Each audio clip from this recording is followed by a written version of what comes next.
하나님의 말씀입니다. 사순절 기간에 마가복음을 가지고 말씀을 전합니다. 오늘은 8장입니다. 1절로 10절, 신약성경 66페이지가 됩니다. 1절로 10절, 마가복음 8장 1절로 10절입니다. 제가 1절 말씀을 먼저 봉독합니다. 그 무렵에 또 큰 무리가 있어 먹을 것이 없는지라 예수께서 제자들을 불러 이르시되 내가 무리를 불쌍히 여기노라. 그들이 나와 함께 있은지 이미 사흘이 지났으나 먹을 것이 없도다. 만일 내가 그들을 굶겨 집으로 보내면 길에서 기진하리라. 그 중에서는 멀리서 온 사람들도 있느니라.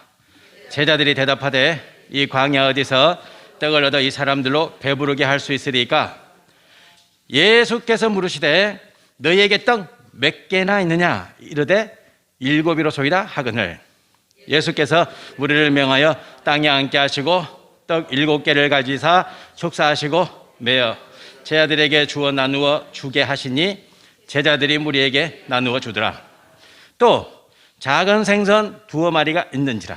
이에 축복하시고 명하사 이것도 나누어 주게 하시니 배불리 먹고 남은 조각 7강주리를 거두었으며 사람은 약 4,000명이었더라. 예수께서 그들을 흩어보내시고 그 제자들과 함께 배에 오르사 달마누다 지방으로 가시니라. 아멘. 아멘. 제가 요즘 무슨 공부하고 있다 그랬어요? 천문학. 여러분들이 그 밤에 별을 보는 날들이 있습니까? 혹시 잘 안 보시죠? 별을 한번 보세요.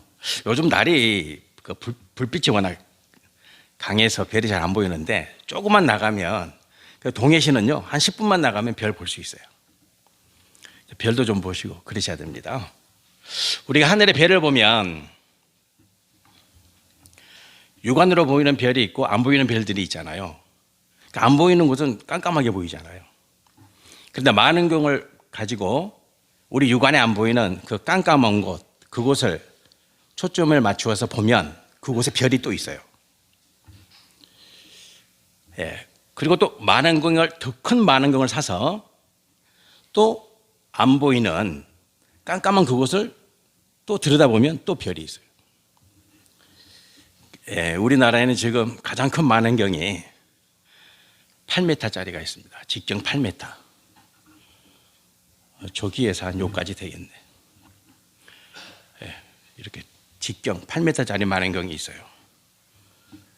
지금 현재 세계에서 가장 큰 망원경은 직경 24m짜리입니다. 그러니까 8m짜리를 보잖아요. 그러면 얼마나 멀리 보이겠어요. 그런데 멀리 보는데 또 깜깜한 곳이 있겠죠. 별이 없이 보이는. 그러면 이제 직경 24m짜리로 8m짜리로 볼 수 없는 그 깜깜한 곳을 또 보면은 또 뭐가 있어요? 별이 또 있어요. 별이. 그래서 그런 공부를 하면서 그런 생각 해봤어요. 성도 여러분들은 목사가 하나님을 얼마나 알겠어요? 자, 하나님을 다 안다, 목사는. 한번 손 들어보세요. 우리 목사님은 하나님을 다 알아. 그러면 조금 깎아서 한 70%는 아시겠지? 70%. 인색하시네. 이럴 수가 있나? 자, 그러면 50%. 우리 목사님은 50%는 아시겠지? 아니, 이럴 수가. 자, 그러면 30%. 우리 목사님 하나님에 대해 30%는 아실 거야. 한번 손 한번 들어보세요. 야, 이거 심각한데? 자, 10%. 그러면 이제 다 깎아서 10%. 10% 아시겠지? 손 한번 들어보세요. 이거 뭐야, 이거? 이러면 안 되는데. 그러면 1%. 이제 거기까지는 제가 참습니다. 근데 1%는 아시겠지, 1%. 하나님에 대해서 그래도 목사인데 1%는 아시겠지? 손 한번 들어보세요. 우리 목사님이 하나님에 대해서 아시는 거는 증명할 수가 없습니다. 이야. 과찬이시고. 그런데 고백하건대 0.00000001도 모릅니다. 정말로. 한번 생각해 보세요. 이제 50m짜리 만원경이 있었다. 지금 24m가 제일 큰데 그 만원경으로 볼 수 없는 별이 또 있죠. 멀리 있으니까. 그럼 50m짜리 만원경이 있어. 그래서 안 보이는 그곳을 또 보는 거야. 그럼 또 보이겠죠. 그러나 50m짜리 만원경으로도 보이지 않는 별이 있겠죠. 그러면 이제 100m짜리로 보면 안 보이는 것이 또 보이겠죠. 그러나 100m짜리로도 볼 수 없는 별이 또 있죠. 또 있어요. 또 있다고.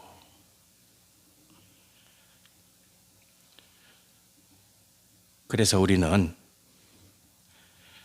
우리 삶이 다하는 그날까지 하나님이 뭐라고 하셨어요? 힘써 여호와를 할지어다. 그게 다예요. 목사도 그렇고 성도 여러분도 그렇고. 그래서 저와 성도 여러분이 아는 하나님은 똑같아요. 목사라고 해서 특별한 게 없어. 목사니까 일주일 동안 말씀 묵상하고 말씀 준비해서 전하는 거예요. 은혜가 됩니까? 이게 은혜가 돼야 돼요. 우리 목사님 심각한데? 다른 교회 목사님들은 많이 알 것 같다. 가보세요. 네, 진짜요. 여러분과 저는 아무런 차이가 없다. 백지장 한 장 차이도 아니에요. 네, 똑같아요. 똑같아.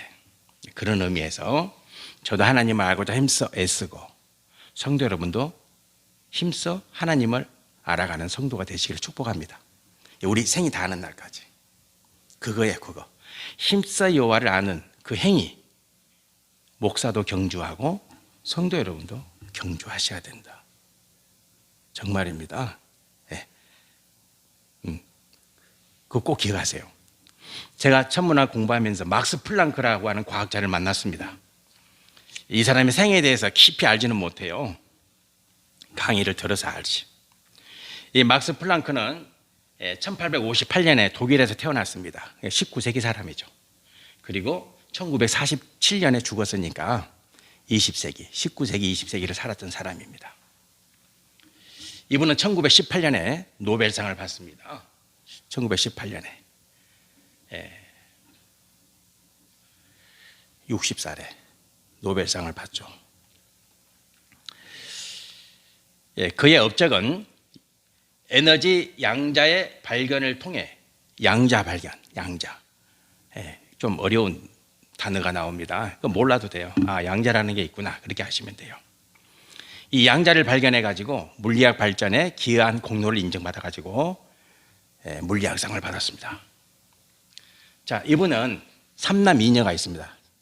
아내는 이름이 마리 메르크입니다. 마리 메르크.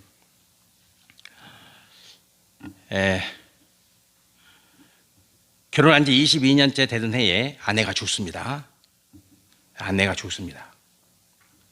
그리고 첫째 아들이 세계 1차 세계대전 때 전쟁터에서 전사합니다. 그리고 두 딸들, 3남 2녀다 그랬잖아요. 두 딸들은 똑같이 아이를 출산하다가 죽습니다. 그리고 이제 둘째 아들은 세계 2차 세계대전 때 독일의 히틀러잖아요. 히틀러를 암살하는 그 조직에 가담했다가 발각돼 가지고 총살을 당하게 되는데, 이 아버지가 워낙 유명한 과학자니까 히틀러를 찾아갑니다. 내 아들 살려달라. 제발 부탁이다. 살려달라고 애원합니다. 그런데 히틀러가 죽이죠. 이제 막내 아들이 남았습니다. 3남 2녀 중에 이제 다 죽고 막내 아들은 또 세계 2차 세계대전 전쟁터에서 죽습니다. 다 죽었습니다. 아내도 죽고 3남 2녀도 다 죽었습니다. 참 기구한 인생이죠. 그리고 독일이 패전했잖아요. 패전 국가가 됐잖아요. 그래서 친구 그 유명한 기라성 같은 그 과학자들이 다 독일을 떠났습니다.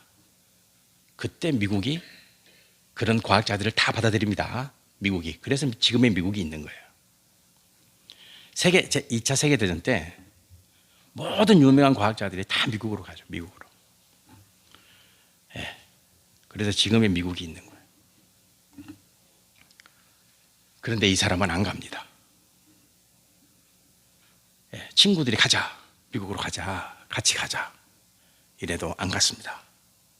그가 가자고 하는 그 친구들에게 이렇게 말합니다. 나는 무너진 조국을 재건하겠다. 과학의 힘으로. 내가 이 패망한 조국 독일 땅에 남아서 이 독일 국가에 남아서 내가 과학의 힘으로 독일 국가를 재건해 보겠다. 그래서 그가 자기 이름을 막스 플랑크, 자기 이름을 따서 막스 플랑크 연구소를 세웁니다. 자기 개인이 막스 플랑크 연구소를 세우죠. 지금은 어떻게 되었습니까? 막스 플랑크 연구소 본부와 78개의 연구소를 거느리고 있습니다. 독일 전체에. 그리고 지금까지 32명의 노벨상 수상자를 배출했습니다. 32명. 우리나라는 있습니까? 없습니까? 아직 없습니다. 곧 생기겠지만 32명 노벨상 수상자를 배출했어요. 한 사람의 비전이. 여러분 이런 비전 있으세요? 이런 꿈이 있으세요?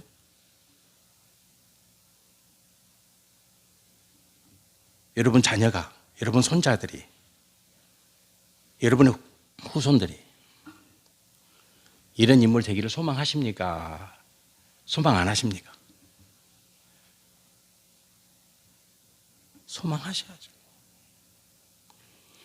기도하셔야죠, 기도. 눈앞에 보이는 한 끼 밥 때문에 기도하십니까? 그것도 중요하죠. 먹고 살아야 되니까.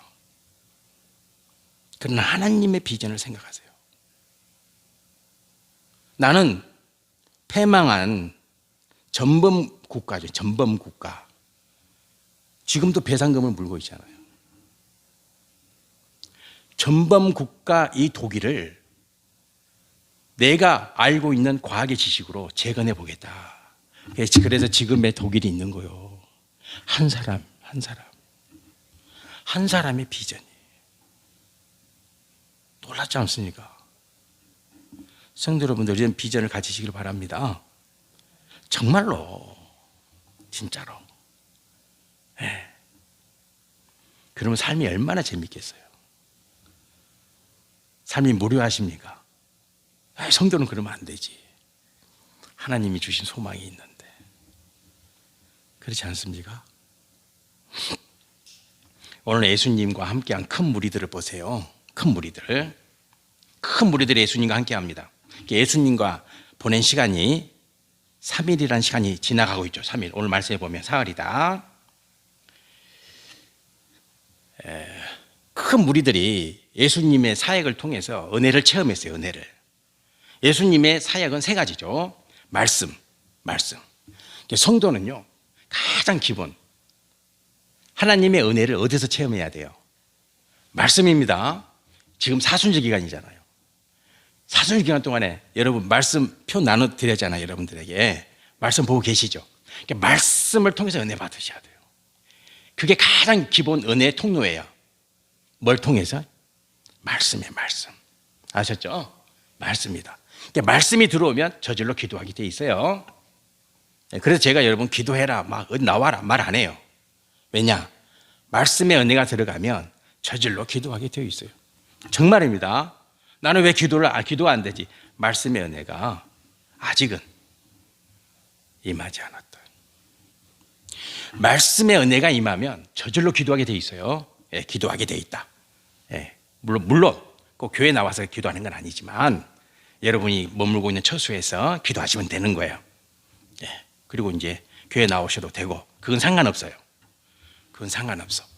근데 기도하는 자가 되는 거예요. 말씀의 은혜가. 그리고 또 두 번째는 뭐예요? 병 고치는 사역이죠. 병 고치는 사역. 병 고치는 사역. 성도 여러분들이 이제 예수님의 이 두 번째 사역도 사모하셔야 돼요. 예. 이 은혜가 있어야 돼요. 우리도 예수님처럼 병 고치는 은혜가 임해야 되는 거예요. 아셨죠? 예. 어떤 분들은 아프면 물론 목사가 기도해야 되지만 여러분 스스로가 병 고치는 은사를 받으셔야 돼요. 아셨죠? 그럼요. 그러셔야죠. 예. 그리고 세 번째는 뭡니까? 축기. 귀신을 쫓아내는 거. 이런 사역들을 예수님이 하시죠. 이 사역들의 은혜를 큰 무리들이 받았겠죠. 그래서 함께 있는 거죠. 은혜가 없으면요, 이 큰 무리들이 3일 동안 예수님과 함께 할 이유가 없는 거예요. 예수님과 이 큰 무리들이 하나가 되어서 3일이라고 하는 이 시간 동안에 함께 지내죠. 은혜가 충만했다. 성도 여러분과 제가 이런 은혜가 있어야 됩니다. 아셨죠? 성도는 매 순간이 어때요? 은혜 충만하셔야 돼요. 감동이 있어야 돼요. 감동이 있으세요? 아멘 하셔야 됩니다. 일상이 감동이어야 돼요. 무슨 일이 안 되면 힘들고 좋으면 기쁘고, 이건요 세상 사람들 다 그래. 그렇죠? 세상 사람들도 좋은 일 생기면 할렐루야 손뼉 치고 좋아라 하잖아요. 예. 또 안 좋은 일 생기면 어때요? 침울하고 우울하고 막 짜증내고 그러잖아요. 그렇죠? 그러면 성도가 그러면 안 되지. 성도는 어떻게 해야 돼요? 일상이 은혜 충만해야 된다. 일상이 좋은 일이 생겼습니까? 할렐루야. 하나님, 이 좋은 일을 통해서 주님이 나에게 요청을 하신 것이 뭡니까? 얼마나 기뻐요. 안 좋은 일이 생겼어. 고난이 생겼어. 이 고난의 의미가 뭡니까? 이 고난을 통해서 하나님이 하시고자 하시는 하나님의 뜻이 뭡니까? 묵상해 보세요. 그러면 은혜가 저절로 넘치게 되어 있어요. 예, 정말이에요. 고난처럼 큰 축복의 통로가 어디 있어요? 그걸 아는 게 성도죠. 그죠? 고난처럼 큰 축복의 통로가 어디 있어요? 그렇지 않습니까?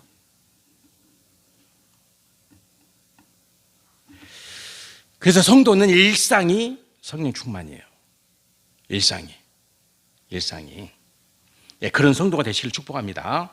예, 이제 집회가 열렸죠. 집회가. 그런데 집회가 어디서 열렸어요? 오늘 말씀에 뭐라 그랬어요? 집회가 어디서 열렸다? 빨리 보세요. 어디에 있어요? 제자들이 뭐라 그래요? 광야죠, 광야. 자, 보세요. 희한하잖아요. 예수님이 집회를 의도적으로 광야에서 집회를 열었다면 예수님이 정신없는 사람이지. 광야는 아무것도 없는데, 떡도 없는데, 광야는 진짜 아무것도 없잖아요. 그죠? 물도 없고 막 음식을 구할 수도 없는 곳이잖아요. 근데 그런 데서 어떻게 집회를 해요? 우리가 이 광야라는 말씀을 통해서 알 수 있는 게 뭐냐면 계획된 집회가 아니겠죠. 당연히. 어찌하다 보니까 그곳에서 3일 동안 집회가 열린 거예요. 우리는 막 요즘에 집회를 어떻게 엽니까? 계획하고 준비하고 날짜를 정하고 막 그러잖아요. 예, 문제가 있죠. 사람들이 다 하잖아요. 사람이. 근데 예수님의 집회는 그런 집회 하나도 없어요. 예수님은 광야에서 열리는, 광야에서. 그것은 뭐냐면 계획되고 의도된 집회가 아니었어요. 어찌하다 보니까 그들 무리가 성령 충만하고 그 자리가 집회의 자리가 된 거예요. 그렇죠? 아니, 누가 광야에서 집회를 해요? 보세요. 문제가 생기잖아요. 배고픔의 문제가. 그런 광야에서 어떻게 집회를 해요? 그러니까 우리가 이 광야라는 말씀을 통해서 알 수 있는 것은 우연히 집회가 열렸다는 거예요. 예. 근데 그 우연한 집회를 가능하게 한 게 은혜죠, 은혜예요. 그래서 예수님이 이제 집회를 마칠 쯤 되다 보니까 이제 정신이 바짝 드는 거예요. 예, 무슨 정신이 들었어요? 아, 사람들이 배고프겠다. 이게 이제 보이는 거죠. 그렇다고 해서 3일 동안 쫄쫄 굶은 게 아니에요. 예, 먹고 마시면서 집회했는데 이제 끝날 때쯤 되니까 너무 배고파 보이는 거예요. 그 전까지는 몰랐어요. 예수님도 은혜 충만해서 그게 안 보여. 돌아갈 때쯤 되니까, 집회가 끝날 때쯤 되니까 이제 그게 보이는 거죠. 예. 그래서 예수님이 제자들에게 야, 큰일 났다. 저들이 이제 집으로 돌아갈 시간이 됐는데 내가 보니까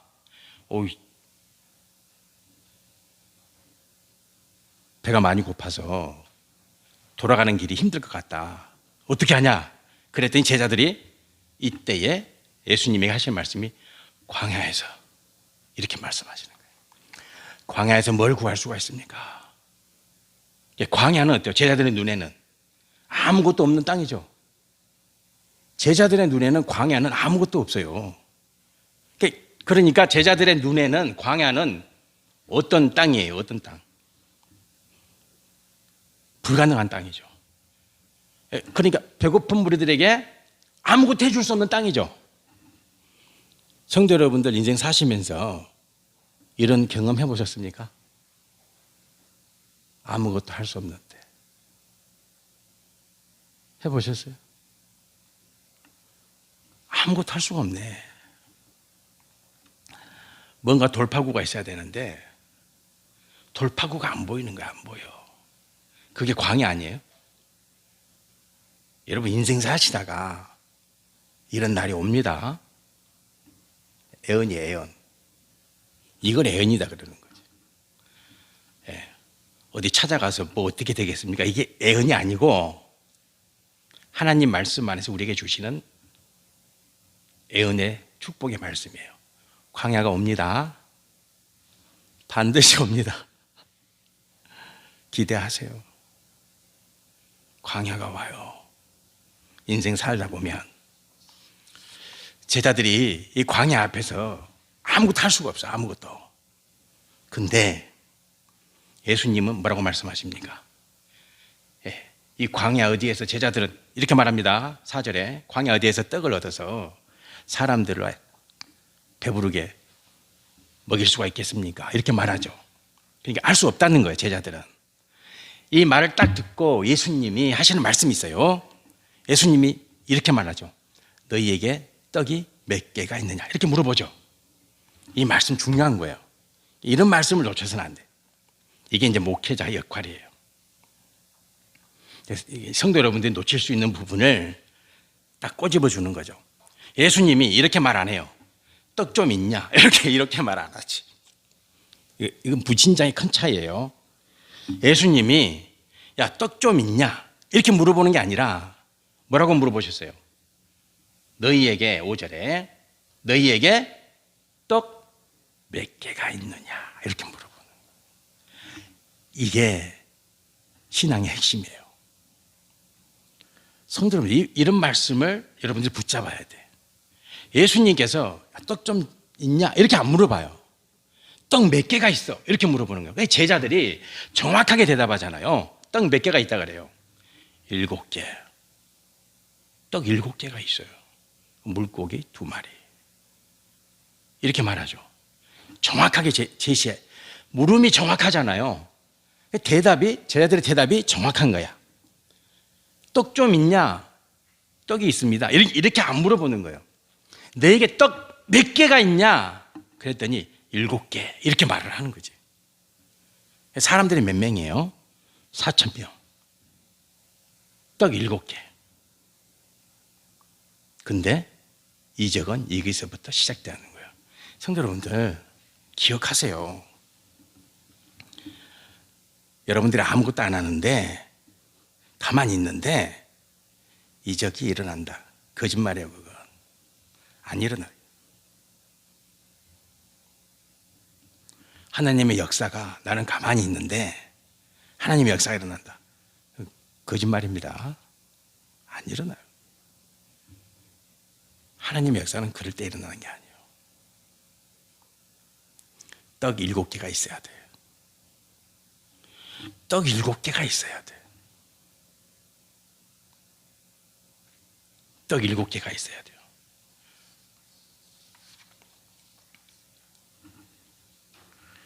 여러분, 마중물 아시죠? 마중물. 네, 여러분 이제 얼마 안 지났네요. 우리 이제 수돗물 생기기 전에 펌프 있을 때 물 펌프, 그죠? 네, 수돗물 이렇게 펌프질하면 제일 처음에 뭐 합니까? 물을 조금 넣어야 되잖아요. 물을 조금 넣어가지고 어떻게 합니까? 막 네 발을 당기고 막 열심히 당겨야, 손잡이를 막 당겨야 물이 올라오기 시작하죠. 그때 들어가는 물을 마중물이다. 마중물이라고 그래요. 여러분 생각해 보세요. 제자들이 이 광야에서 떡을 어디서 구할까요? 그러면 됐다, 내가 구하지 뭐. 예수님이 그렇게 해서 4,000명 다 모이라 하고 하늘에서 막 떡이 쏟아지게 만들고 됐습니다. 그런 이정은 안 일어납니다. 그건 하나님의 방법이 아니에요. 반드시 7개가 있어야 돼요.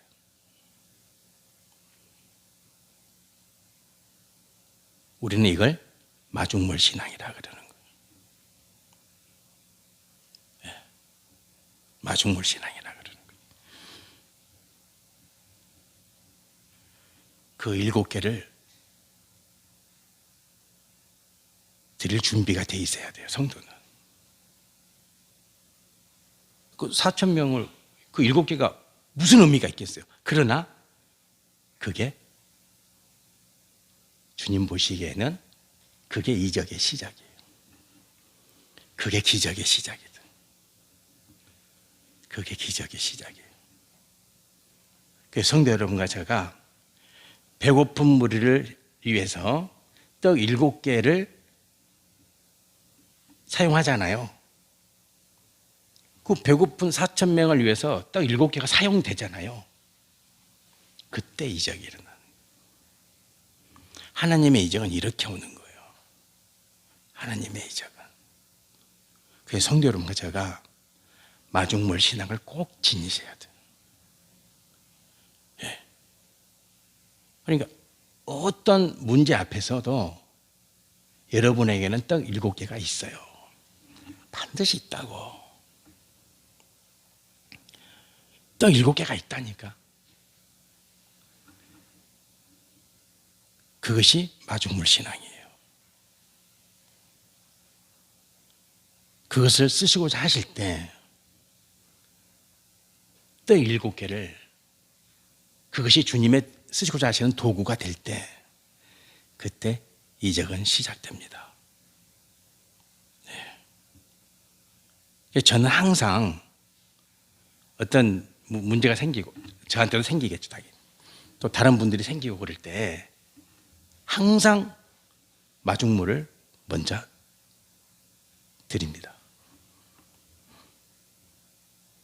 저는 그렇게 해요. 항상 그래요. 누가 아팠다, 누가 문제가 생겼다 그러면요, 항상 마중물을 먼저 드립니다.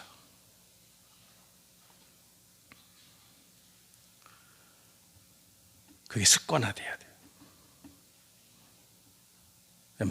마중물 신앙을 가지세요. 가장 먼저 달려가세요. 그죠? 물질이 없으면 떡 7개가 여러분들이 달려가는 발걸음이 될 수도 있어요. 그걸 돈으로 국한시키지 마세요. 물질로 국한시키지 마세요. 모든 걸 할 수 있어요. 아무것도 없으면 기도로 마중물이 되세요. 그렇잖아요. 기도로 마중물이 되면 되죠. 어떤 상황에서도, 어떤 문제 앞에서도 성도 여러분과 저는 마중물이 돼야 돼요. 그러면 기적이 일어나요. 저는 믿어요. 저는 믿습니다.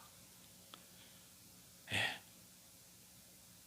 그래서 저는 주님께 이것이 마중물이 되게 해달라고 기도합니다. 네. 이것이 떡 7개가 되게 해달라고 기도합니다. 떡 7개 4천 명이 있는데 무슨 의미가 있어요? 아무 의미 없지. 사람들이 볼 때는 야 됐다 막 간도라 떡 7개 됐어. 있으나 없으나 똑같네 이렇게 하겠죠 세상 사람들은. 그렇잖아요. 야 뭐 떡 7개 가지고 누구 입에 풀 칠하겠냐 간도 이렇게 하죠. 그러나 주님은 그렇게 안 하죠. 그게 기적의 마중물이에요. 성도는 그렇게 사는 거예요.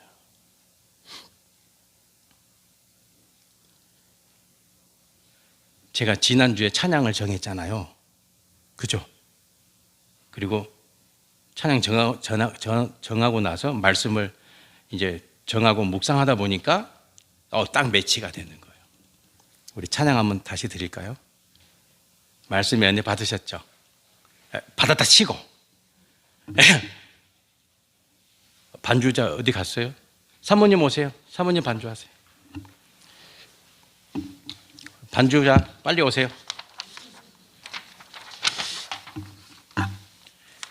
우리 복음성가 아까 찬양 드렸던 거 오늘 말씀 묵상하시면서 찬양을 해보세요. 은혜가 갑절로 임할 줄 믿습니다. 주가 일하시네. 우리 찬양하고 잠깐 기도하겠습니다. 날이 좀 주가 일하시네 찬양합니다.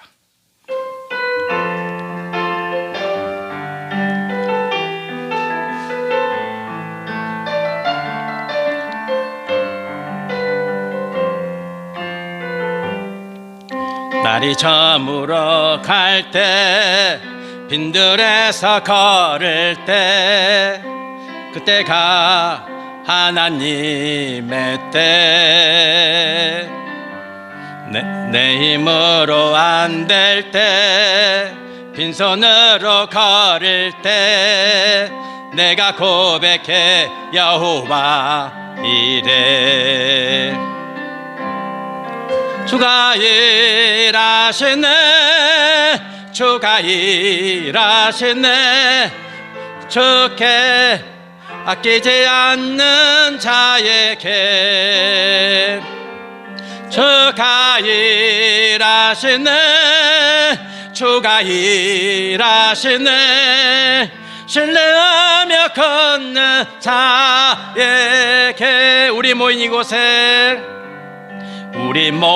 이곳에 주님 함께 계시네 누린네 아버지 은혜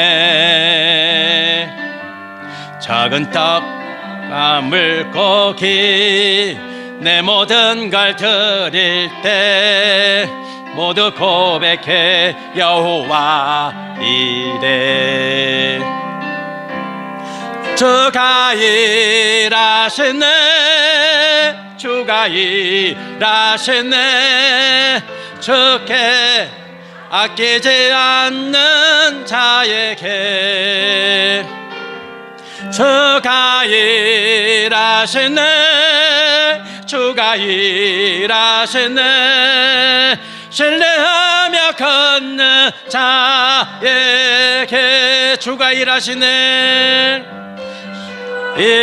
일하시네 주가 일하시네 주께 아끼지 않는 자에게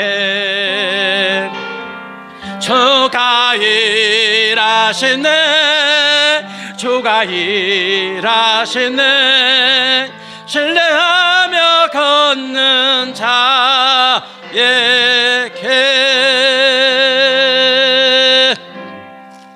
아멘. 네, 기도드리겠습니다. 하나님 아버지 주님이 일하십니다. 일하시기 전에 주님이 말씀하십니다. 너희들에게 떡 몇 개가 있느냐? 7개 있습니다. 주님, 그 7개가 주님 손에 들려워졌을 때 이적이 일어납니다. 주님, 우리 창성교회 성도가 마중물 되기를 소망합니다. 마중물 그리스도인 되게 도와주세요. 이 대한민국 땅을 위하여 우리 창성교회 성도가 마중물 되게 하시고, 이 동해시 땅을 위하여 우리 창성교회 성도가 마중물 되게 하옵소서. 내가 사랑하는 성도, 특히 지금 많은 아픔 가운데 있는 성도, 그 성도에게 내가 마중물 되겠습니다. 이런 우리 창성교회 성도가 되게 도와주세요. 주님, 이적은 일어납니다.